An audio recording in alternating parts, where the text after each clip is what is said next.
Is it good? All right. All right, Wickersham Wall wasn't climbed until 1963 by a team from Harvard. It's a long time to figure out how to climb it. Everybody that's looked at this thing in the early days couldn't figure out a way up. These are the guys that finally made it.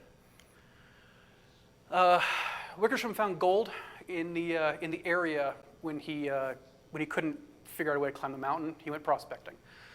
This gold sort of started a small rush, and Harry and his partner Charles McGonigal decided to mine the miners. The only way you can make money during a gold rush. They started a freight service to bring goods into the Kantishna. The Kantishna is the area at the end of the National Park Road, right behind Denali, a little bit north. The only civilization around the mountain for just forever. McGonigal, we'll hear about in a little bit. Harry did go on to become the superintendent of the park, first superintendent and the first climbing leader of the first summit, blah, blah, blah. This is the way that Cook came in 1903, Frederick Cook. North Pole explorer. His first attempt, he made several. His first one came in from Cook Inlet, way down by Anchorage, and he circumnavigated the mountain. He couldn't quite find a way in. He came up to the same spot just almost a month later, after Wickersham, in 1903. Came in, and he tried the Peters Glacier, saw the same wall, declared like everybody else did until the 60s that it's unclimbable. He then left, first real circumnavigation of the mountain recorded. If he had stopped here, we'd remember him favorably. Oh, that's not helpful. There he is, 1903, right before the start of his climb. Right, this thing's going to be a nuisance. In 1906, 1910, and 1912, Belmore Brown made 3 stabs at it. The first one was an honest attempt at the climb, the yellow here. Went up and tried to get in from the south with Dr. Cook on his second expedition. Cook sent everybody home. They gave up, and then he went back and tried it again and claimed the summit. Bradford Washburn, there's a museum in the building named after him. He's, well, you should all know who Brad Washburn is. Spent his life working on this book, just proving Cook's claim. Working with the, we're not ready for that yet. Working with the work of Belmore Brown and his partner Parker. The next series of expeditions up the mountain ended up working to disprove Cook's claim of a summit. And let's see. About the same time, 1906, Charles Sheldon, came in. He is an explorer. He is the father of Denali National Park. He is the guy that created the park. He's the one that took it into the president's office and had it signed, bulldozed the thing right through from the very beginning. This is his Toklok cabin from a few years later. His packer on this was Harry Karstens. And while they were out there hunting Dall sheep and exploring, learning about the area, they kept bumping into the old timers and running all over the mountain. They sort of discovered the easiest approach onto the mountain through McGonigal Pass. There's a lot of history here. I only have 20 minutes. Long and the short of it is, Sheldon talking with the local miners, they were all able to get together and come to a consensus on the easiest way up. 1910, we have Maximus, if I'm pronouncing that right, expedition. They went in to prove that Cook did it. And they came back, disbelievers. Parker Brown. Brown really worked to find the peak photo, recreate it. This is the photo that he took, and Cook's original photo on the far side there. And it is 2 major expeditions this one was to disprove, the last one was to prove. They both came away convinced there was no way Cook could have made it. 1910, we had another climb, Charlie McGonigal. Anderson, Lloyd, the big guy sitting down there, and Billy Taylor. These guys are known as the Sourdoughs or the Glen Creek Boys. They basically ran up this mountain. They had flapjacks in their pocket, pancakes, and hot cocoa. It's a legend that's mostly true. These guys, just animals. They went right up the mountain. Yes, Charlie, that is the man you're named after. So the picture's hanging on his wall in his room. All right. Tom Lloyd comes back, and he comes into Fairbanks. He's the only guy that comes back to civilization after their climb. They made it to the North Peak. They raised a 14-foot spruce pole that they hauled up this thing. They dragged a tree up a mountain. They put that thing up on the peak that could be seen from Fairbanks. And Tom Lloyd comes back to civilization. He exaggerates, tells a tale, and he is branded worse than Cook. He is caught in a lie. When the other guys come back into town, things start developing. So McGonigal goes back to work. Lloyd goes back to work. The other two, Anderson and Taylor, they go back up. They make it to just shy, pretty much Denali Pass, a little bit short of that. They walk back up in just a couple of days, ran it, and to take pictures. It's pretty much they don't exist. They were destroyed years and years ago. Nobody's seen them forever. But these guys climbed the mountain twice in 1910 with primitive gear. Let's see. Parker Brown's 12 expedition, same thing, a little out of order. Right about this time, Harry is going outside. He's going back to Chicago to visit his family for the first time in a lot of years. He's visiting his friend Charles Sheldon again. Sheldon has gotten married and has had some kids. And when Harry's there visiting, he says, "I can't climb this mountain anymore. I'm married and I have kids." And it's about that time that when Harry gets back in, Hudson Stuck is waiting for him on the trail. And Harry walks most of the way back to Fairbanks. It's 200 and some odd miles. And Stuck catches him on the trail and gets him, finally, convinces him to climb the mountain. So we have a year of buildup.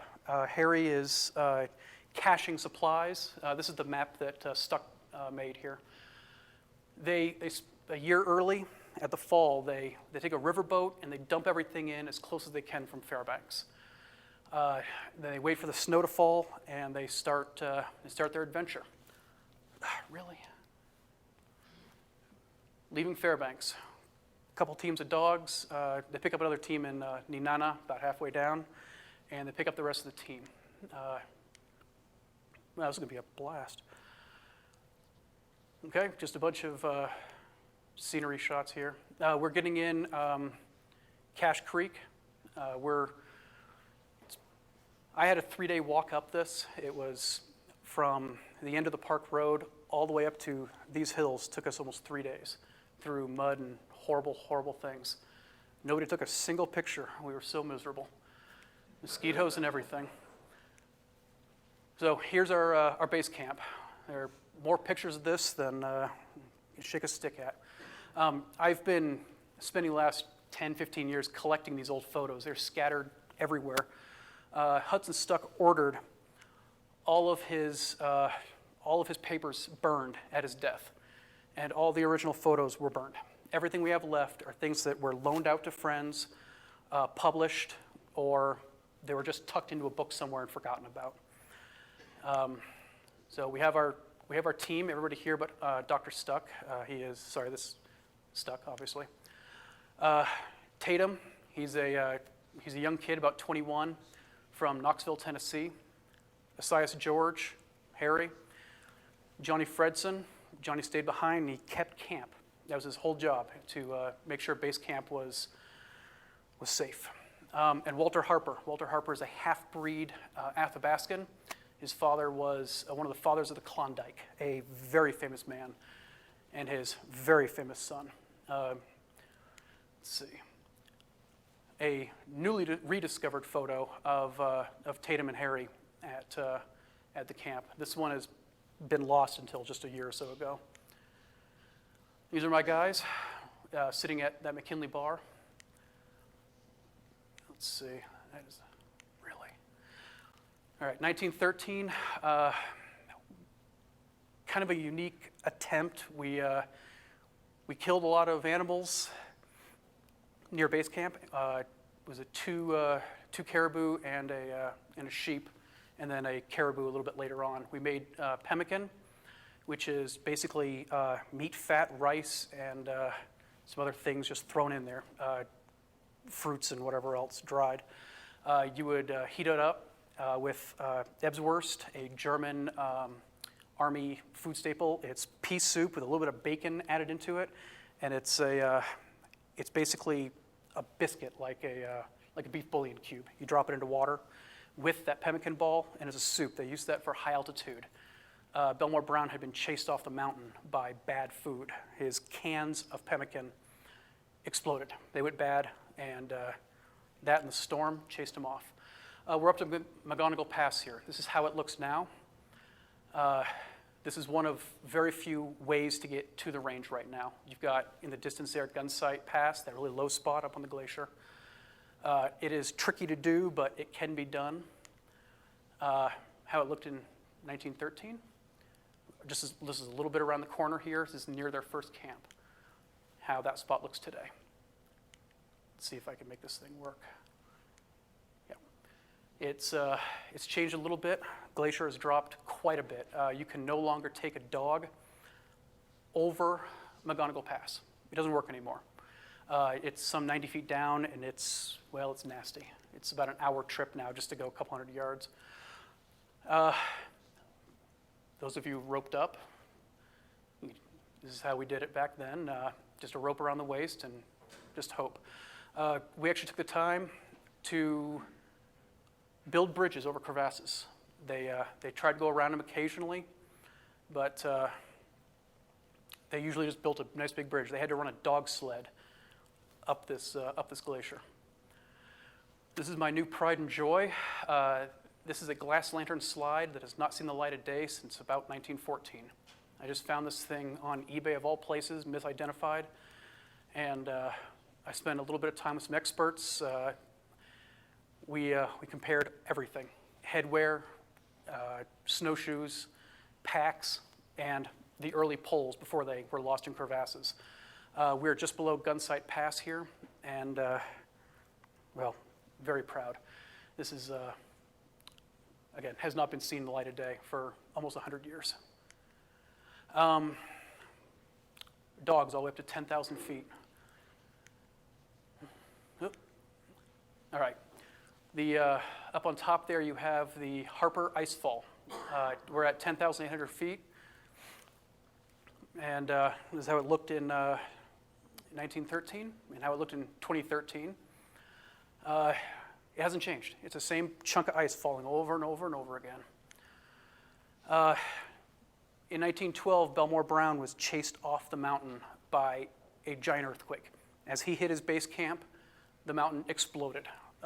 Chunks of ice the size of houses just everywhere. The whole thing was destroyed. He walked up this thing in 3 days. Harry and Walter Harper spent over 3 weeks navigating this little 1 mile stretch of snow and ice here. They had to push house-sized blocks of ice over the edge. It's 4,000 feet straight down on the other side, just shy of 2,000 on this side once you get up there a little ways. Right here, it's only a couple hundred feet. Again, every other climb before this, they walked up this if they made it this far quickly. It was an easy bit of work, almost a month. Today, it's a brown tower up there. That's a nice little landmark for you. This was, I had forgotten about this picture when I was climbing. I came back and reread Hudson Suck's book, and when we first crested Karstens Ridge, this is the view we looked over at. This is, nobody took a picture because again, it was a horrible day. This is the only day of bad weather we had. The clouds were packed in. We did not see this view until the second or third day. We just went up this ridge blindly. And it was really great to see that Stuck had the same thing. When they first peeked over, it was all cast over. 3 weeks later, we get the camp on the first flat spot up this ridge. We're getting into the coxcomb leading to Brown Tower. And we camped a little bit short of this. We had the National Park Service about a week ahead of us, and they made some really nice campsites along the way, and we used every one we could. It was really nice of them. Again, the other team that climbed this year, National Park Service, my guys, and a Knowles group. Knowles parked in the same spot that Harry had parked in, right there. We were a little jealous.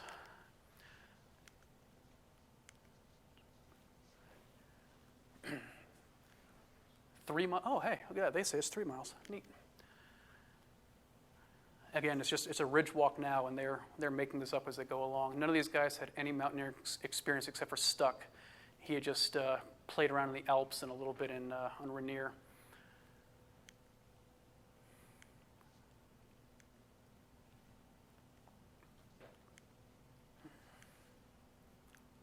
This is on the descent, but it's the same area. We accidentally ended up with this shot too. You see a snow level up there on the, that's 100, 300 feet, whatever. I would love to get out there and measure that sometime, but this glacier has dropped quite a bit. Karstens Ridge used to be pretty easy to access via the notch right there at the bottom, and now it's quite a tall climb. But let's see, yeah. 15. We did most of this in a big push. We had one more camp after the pass. They're a little bit lower down than we were up on the top of these big rocks here. They were right below us. And they do a camp every 500 feet for the next little while. It was a nice walk for us. It must have still been pretty bad for the glacier, but they were every 500 feet, and 16.5, 17.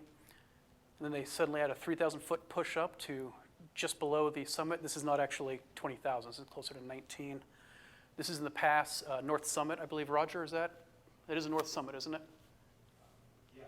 Yep, thank you. Close enough? All righty. So yeah, this is leading up into Denali Pass then. Gee whiz. These crampons are basically sheet steel. It's an old oil can that they just basically tied together.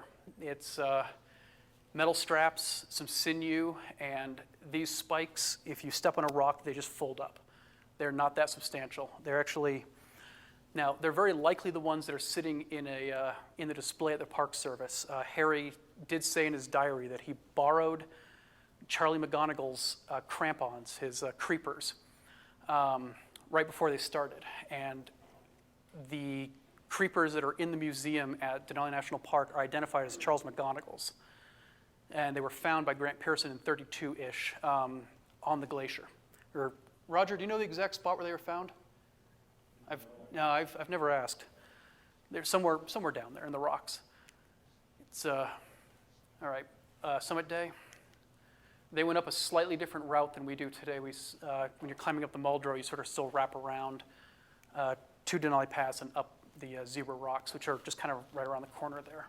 They went straight shot. Really?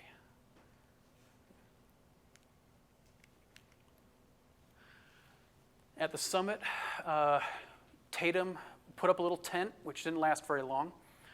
And now, the camera was completely frozen. Harry's hands he couldn't move his fingers. After 3 or 4 seconds having his gloves off, it was so cold.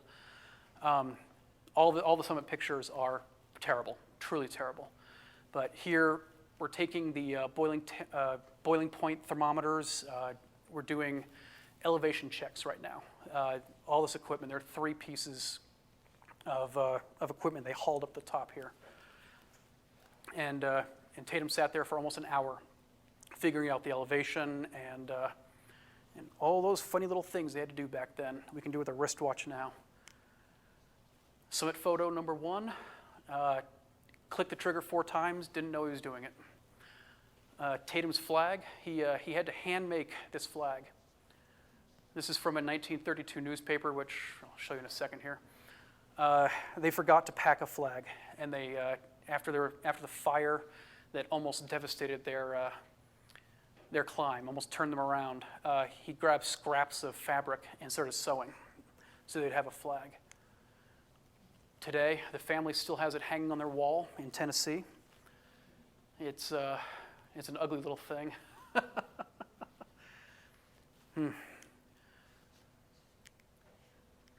Really?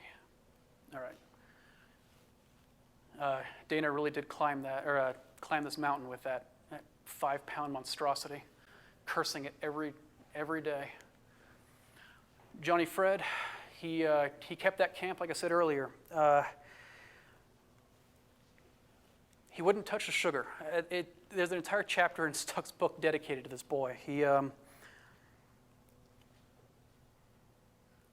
Stuck was so touched when he got back that he didn't touch the sugar. The climbers had lost all their sugar in the fire, and they hadn't had any for weeks. Pretty big thing. He was still sitting there when he got back. He was able to have sugar. John Fred went on to be the greatest leader of the Gwich'in people, northern Alaska, south of the Eskimos, north of Fairbanks. And there are still people today, 3-4 generations later, that idolize this man and live their life by his example. Great leader. Just you listen to any native in that village talk about him, series of villages, I should say.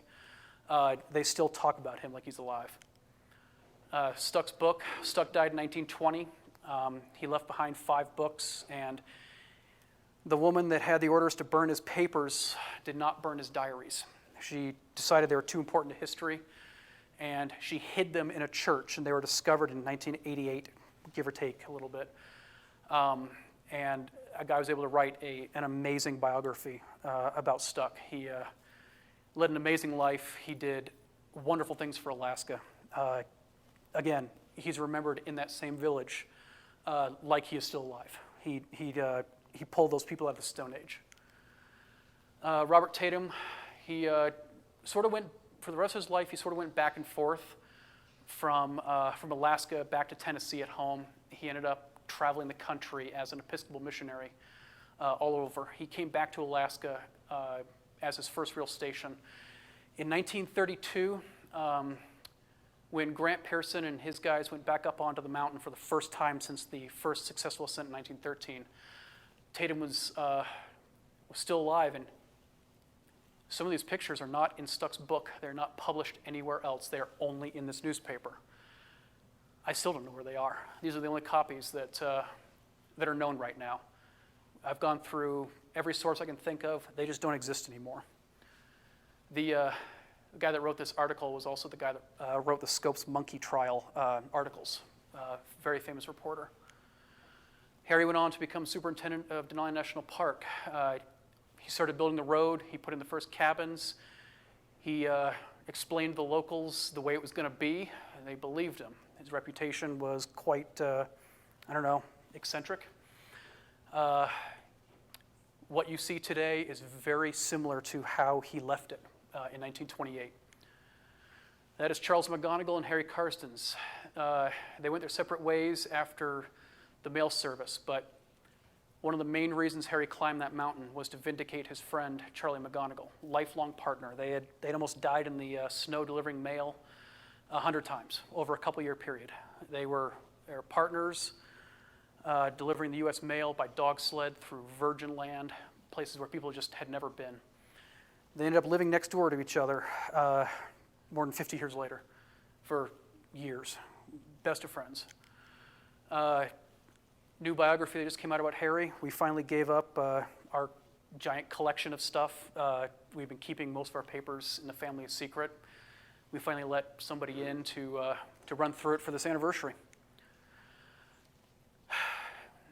Merle Lavoie was the photographer for the 1912 expedition. And this photo, I just found this on a National Park website, NPS. Lavoie was not around for Archdeacon Stuck's climb. I'm always entertained by these little things. Ready? And no, I didn't wrap that up very well. All right, who's next? Conrad? All right.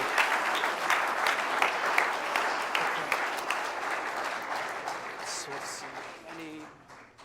Thank you, Ken. You can see that people get. I was going to use a word like obsessive about Denali, but it's obvious that your obsession has really